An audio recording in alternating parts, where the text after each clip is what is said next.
Hola a todos, bienvenidos a Voces del Español. En esta ocasión voy a tener el enorme placer de entrevistar a mi queridísimo colega y amigo, el doctor Luis Fernando Murillo Otón. Él es actualmente profesor de psicología en el McDaniel College, que es de Maryland, pero tiene un campus en Budapest, en donde se encuentra ahorita el doctor Murillo. Él está en este momento en Budapest, en Hungría, conectado con nosotros para tener esta charla que la razón por la que le he pedido a Luis que conversemos es porque Luis tiene una amplia e interesantísima trayectoria en su relación con las diferentes lenguas. Él es originario de la Ciudad de México, pero desde muy joven salió del país a estudiar diferentes cosas. Lo primero que recuerdo fue que estudió letras clásicas en la Universidad de Toronto, si no me equivoco, Luis. Sí, y alemanas en la Universidad de Toronto, sí. Y después te fuiste a Suiza a hacer una maestría en filosofía, si no mal recuerdo. Sí, Y después un doctorado en neuroanatomía. sí.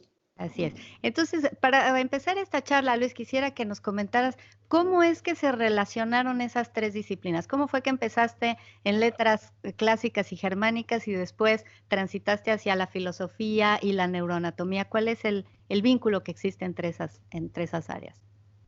Claro, Eri. Bueno, pues primero que nada, muchísimas gracias por hacerme el honor de invitarme a este diálogo. A mí me preocupaba en mi juventud muchísimo el problema de la relación entre el cuerpo y la mente.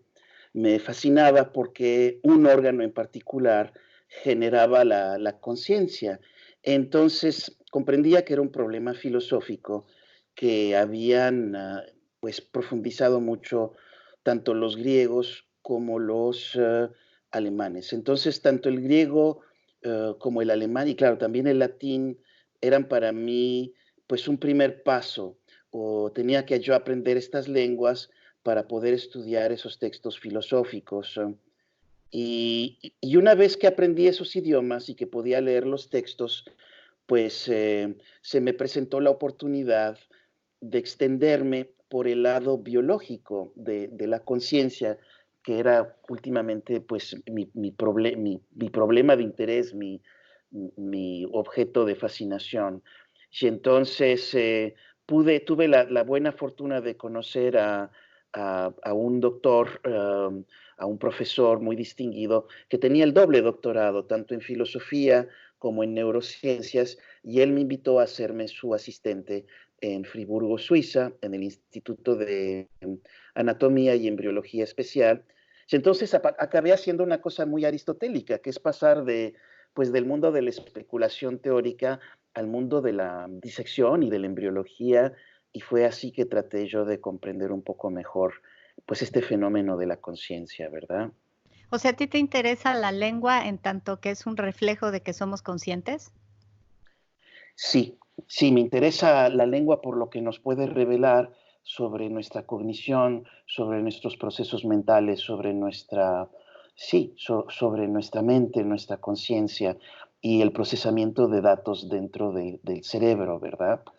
Pero también me interesa como lengua, me interesa la lengua y las lenguas clásicas y el alemán, pues como un vehículo de toda una especulación filosófica, toda una tradición de especulación sobre estos problemas de pues, qué es el hombre, qué es la conciencia, que son problemas de antropología filosófica y que se relacionan también mucho con la filosofía del lenguaje.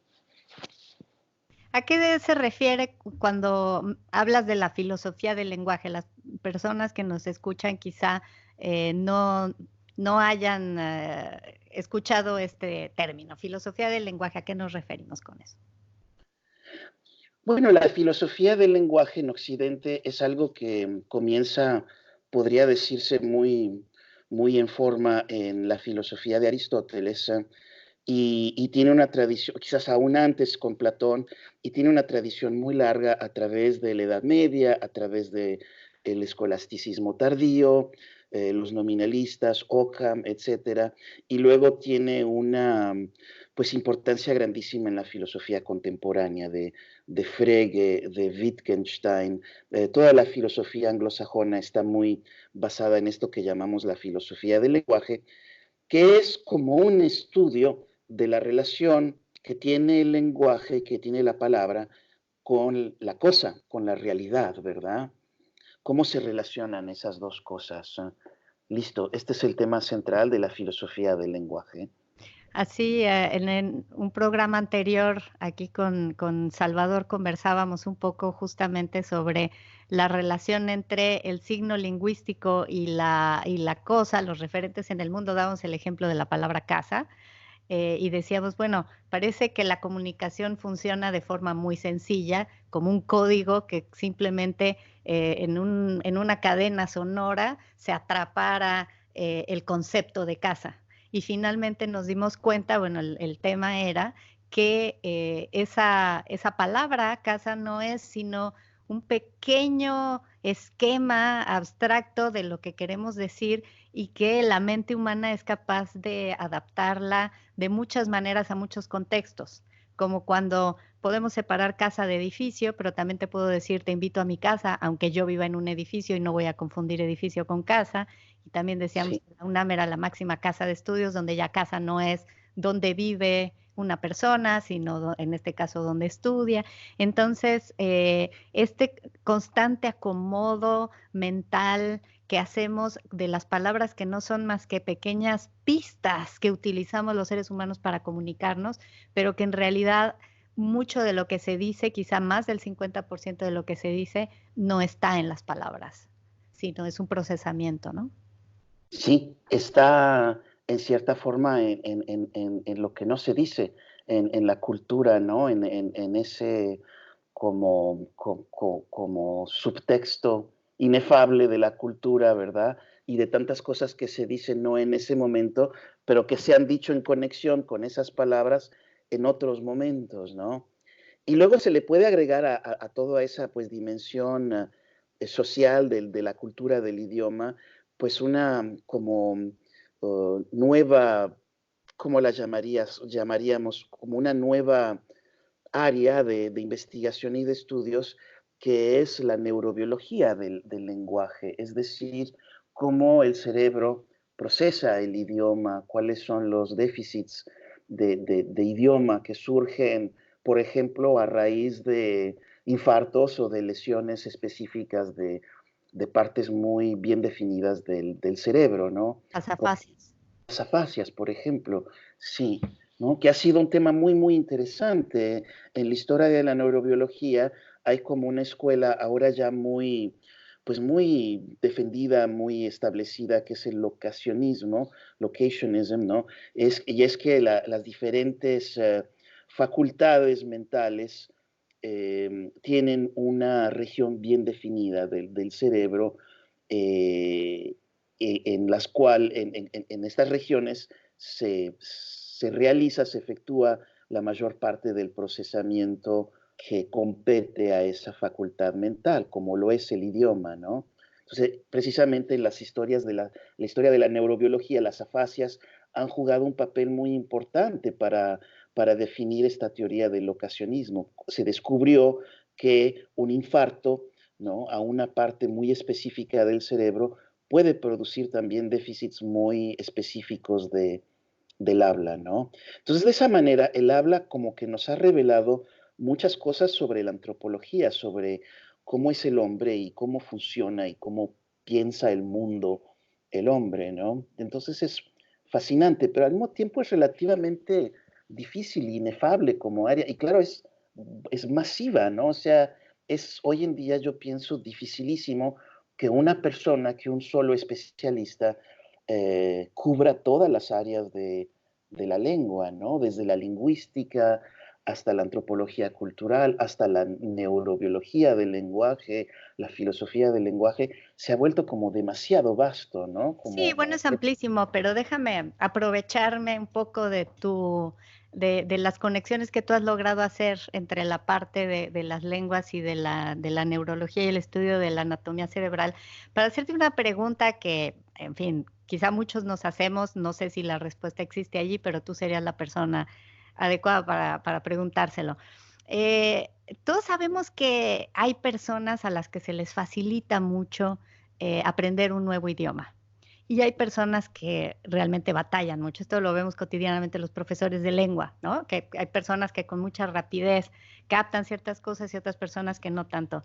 ¿Será que eso se puede ver en la configuración del cerebro? Si ya sabemos cuáles son las áreas que están involucradas con el lenguaje, ¿será que allí se pueda ver eh, alguna pista de cómo es el cerebro de aquellas personas que aprenden lenguas más rápidamente? pues es una pregunta que podría ser objeto de una tesis de doctorado, Erika. Mira, yo no estoy al corriente de que se puede identificar anatómicamente cuáles son las diferencias entre una persona muy dotada para el aprendizaje del idioma y una persona que no, ¿verdad? Pero Una lo que vez sí vi un está claro, programa donde se veía alguna configuración cerebral, pero para personas que estudian música, que tocan un instrumento. Nada más que no sí. sé si existe para la lengua. Mira, lo que es muy curioso en neurociencias es que las personas que aprenden, las personas que crecen, los niños que crecen bilingües, hablando dos idiomas, los dos idiomas tienden a activar regiones superimpuestas de las áreas de Broca, o sea, de los centros del habla del cerebro. Se activan las mismas regiones cuando hablan, por ejemplo, español y cuando hablan inglés. En cambio, cuando las personas aprenden un idioma nuevo, después de cierta edad, suele ser alrededor de los 5 años, se segregan los lugares, siguen estando dentro de las áreas de idiomas, pero ya no son exactamente los mismos puntos.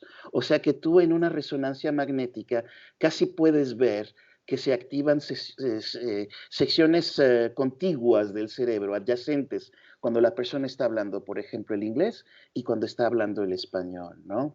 O sea, Entonces es muy se curioso. diferencia más o menos a esa edad, se empieza a diferenciar Anatómicamente, la lengua materna, donde se aloja, vamos a decir, y la sí, lengua, la segunda lengua. sí, se alojan en sitios diferentes cuando esta se aprende después de cierta edad, de 5 años. Y cuando se aprenden las dos simultáneamente, parecen alojarse en las mismas zonas, ¿no?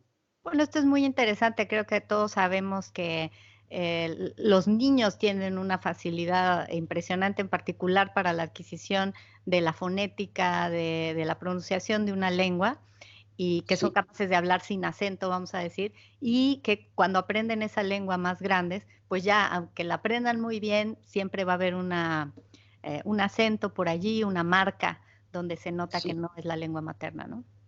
sí, sí, sí.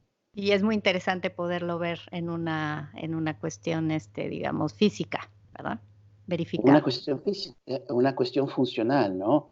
Y luego suceden cosas muy interesantes cuando se hacen resonancias magnéticas del cerebro cuando una persona está hablando. Por ejemplo, se activan zonas diferentes del cerebro cuando la persona está conjugando un verbo regular que cuando está conjugando un verbo irregular, ¿no? ¡Wow! ¡Qué interesante! Ah, eso sí ¿No? que Es no lo sabía. muy Quizás los curioso. profesores de lengua nos beneficiaríamos mucho de ese tipo de información. Sí, bueno, es un área de investigación fascinante, pero que realmente está en pañales. Por mucho que los neurocientíficos queremos a veces persuadir al público de que ya estamos a punto de, ¿no? En realidad a veces eso obedece a una necesidad de entusiasmar al público para que financie nuestros proyectos, ¿no?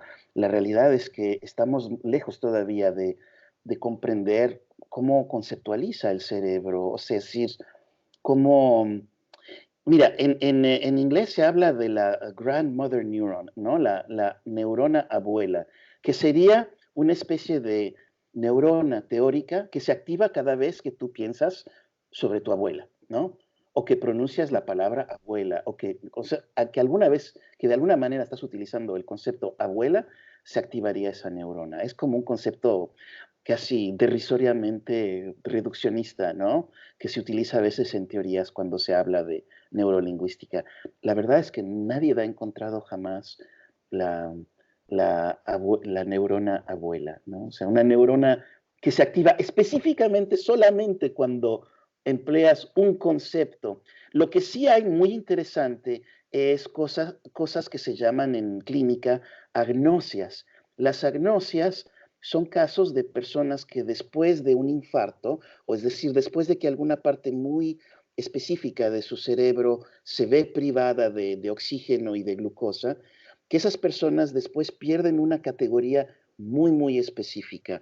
Por ejemplo, en el Hospital Universitario de Lausanne, yo trabajé en la Facultad Médica de Lausanne varios años, había casos interesantísimos de personas que tras un infarto perdían la capacidad de reconocer reptiles, ¿no?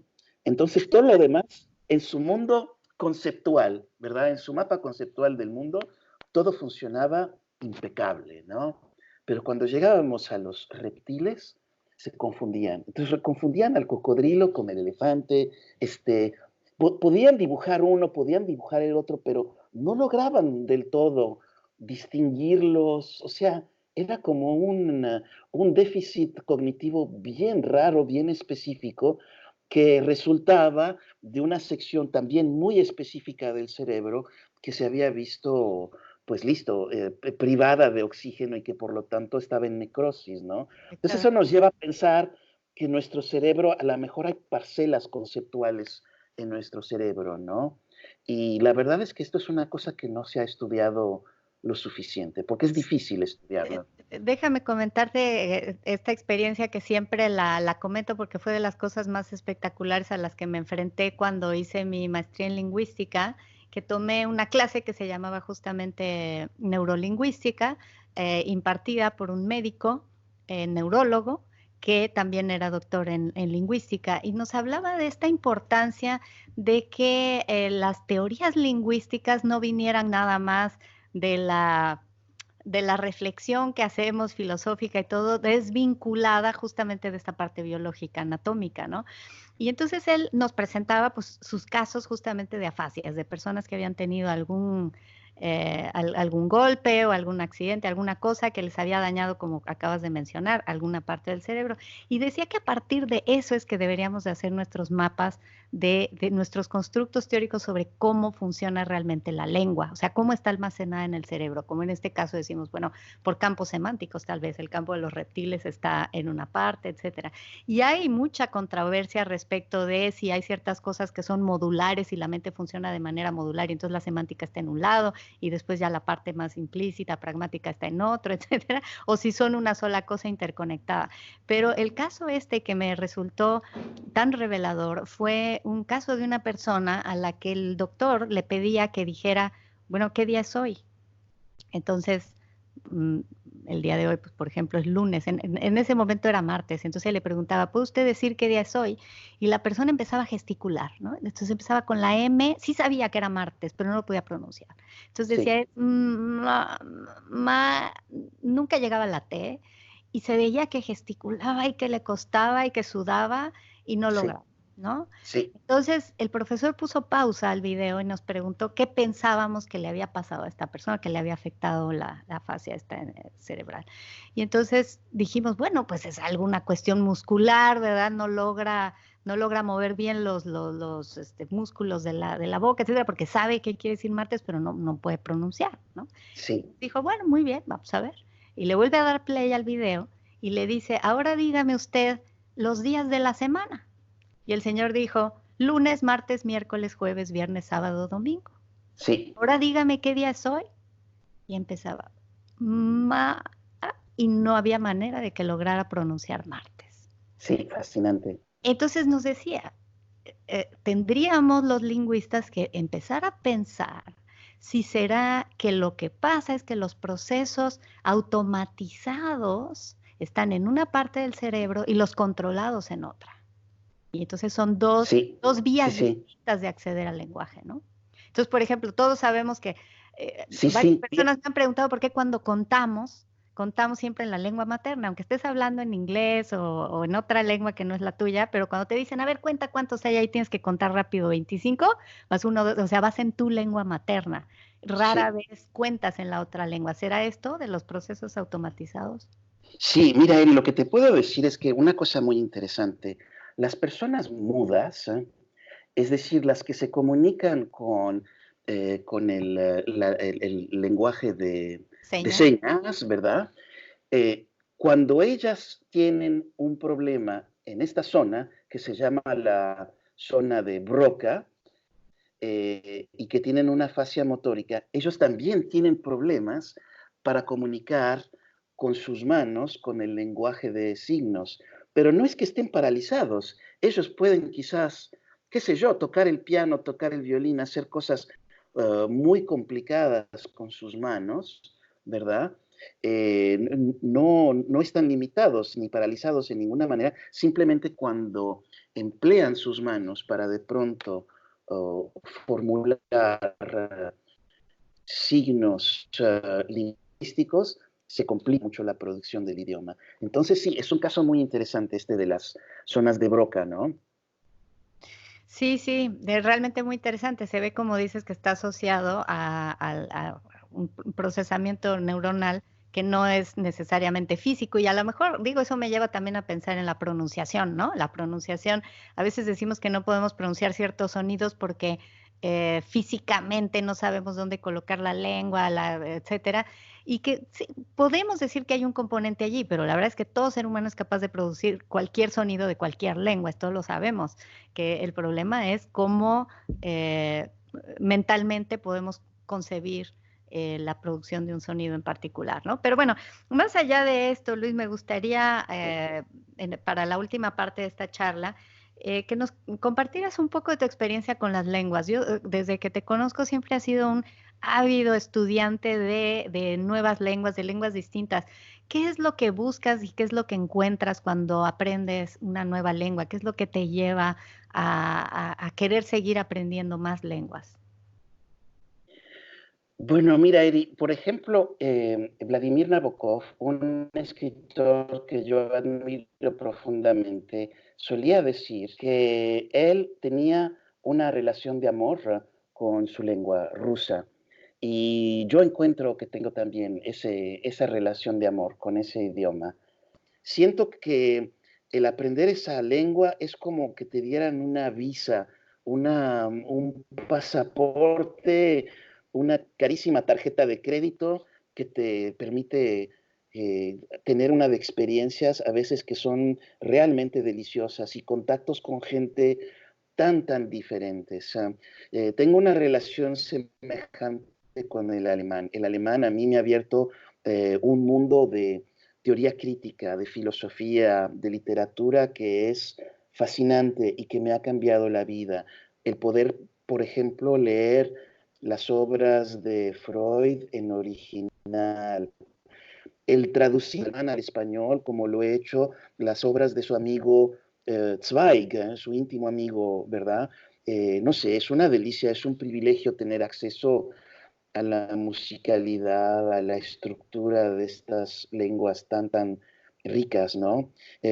Mismo con el griego y el latín. En este momento me encuentro muy ocupado aprendiendo el húngaro, puesto que vivo en Hungría, ¿verdad? Que es una lengua no europea, una lengua bellísima, dificilísima por ser tan diferente, y para mí, pues significa mucho poder poco a poco conquistar esta lengua, lo cual me va a permitir a mí también tener contactos pues de una calidez aún todavía mayor, si fuese posible. La gente en este país es muy linda y saber que podría yo un día comunicarme con ellos en su idioma natal, pues es un alicante muy fuerte, ¿no? Para seguir estudiando, para aprender el idioma.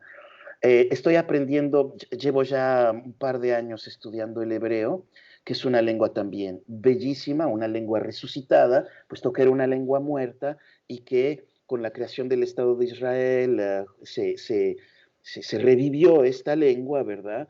no sé, es delicioso, yo encuentro una vez a la semana sentarme con mi maestro de hebreo y trabajar con este alfabeto diferente, con estas palabras que se escriben de derecha a izquierda, sin vocales, o sea que tu cerebro, tu imaginación, tiene que introducir los sonidos vocálicos.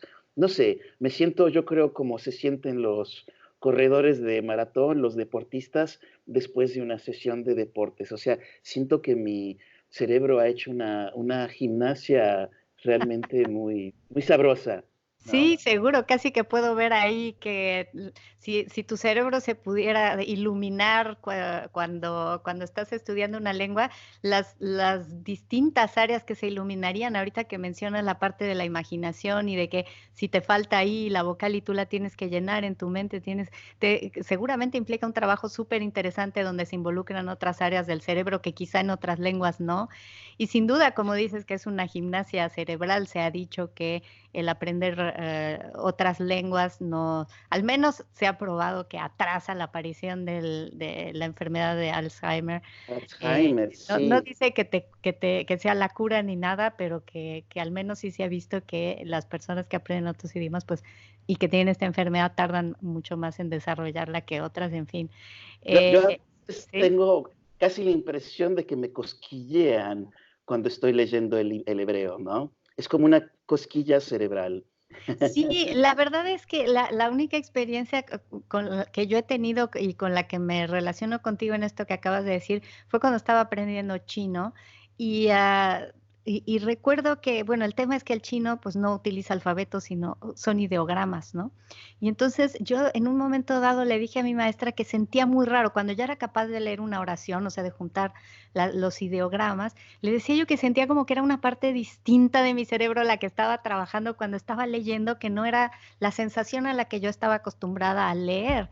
Y me decía, bueno, claro, porque lo que tú haces cuando lees en español, por ejemplo, es que vas construyendo todo a través de los sonidos. O sea, tú lo que ves en las letras es la representación de un sonido y la cadena sonora es la que se convierte en el concepto. Pero cuando ves un ideograma no necesitas ni siquiera saber cómo suena, solamente Sí, ves el concepto, ves la idea. Entonces le decía, sí, claro, no se siente como leer, se siente como que ves y como que inmediatamente, sin pasar por la imagen sonora, sí. accedes al concepto. Y eso, ella me decía, bueno, claro, en chino la palabra leer es la misma palabra que ver. O sea, no tenemos Ajá, una palabra leer otra ver. Y en cambio, claro, nosotros me empecé a sentir como muy lejos de mi lengua en el sentido de que el proceso era muy largo. O sea, yo tengo primero que pasar por el sonido para llegar a la imagen, ¿no? Entonces, sí. bueno, es realmente fascinante este mundo de las lenguas. Sí, y es muy curioso que en la educación tradicional china se le da tantísima importancia a la caligrafía, o sea, la caligrafía es casi una espiritualidad dentro de la cultura confuciana, ¿no? Dentro de la cultura china, se pasan muchísimas horas a veces a generar estos ideogramas, estos pictogramas, y como que se vuelve una especie de trance meditativo para el que efectúa esa operación. Es muy, muy curioso. El idioma también tiene un aspecto misterioso, esotérico, ¿no? Inefable. O sea, el idioma es inefable, ¿no? Decía Wittgenstein, decía, paradoxalmente, o sea, el idioma está lleno de paradojas, ¿no? Decía Wittgenstein, este gran filósofo de la lengua, filósofo del siglo XX, que sobre las cosas sobre las que no se puede hablar claramente, sobre esas cosas hemos de permanecer en silencio. Pero se podría agregar como nota a pie de página que son precisamente esas cosas las que más importan en la vida, ¿no? Las cosas sobre las que no se puede hablar claramente, ¿no? El sentido de la vida, el sentido del amor, la inmortalidad, o sea, las cosas realmente importantes de alguna manera escapan el, el, el mundo del idioma, ¿no? Pues con esta reflexión filosófica, Luis, te propongo que cerremos nuestro programa con decir que el lenguaje es inefable y y la importancia que está en las cosas que no podemos decir y en el silencio que precede a una conversación como esta. Sí, Muchísimas gracias, Luis, por esta riquísima charla y esperamos contar con tu participación en futuros programas porque creo que estos temas que hemos abierto hoy dan para muchísimo de qué hablar. Gracias por acompañarnos. Muchas gracias a ti, Erika, por un diálogo tan estimulante como siempre. Hasta pronto y bueno, pues a todos los que nos escucharon, gracias por haberse quedado con nosotros y no dejen de hacerme llegar sus preguntas o dudas o sugerencias para próximos programas. Nos vemos en el siguiente. Hasta luego.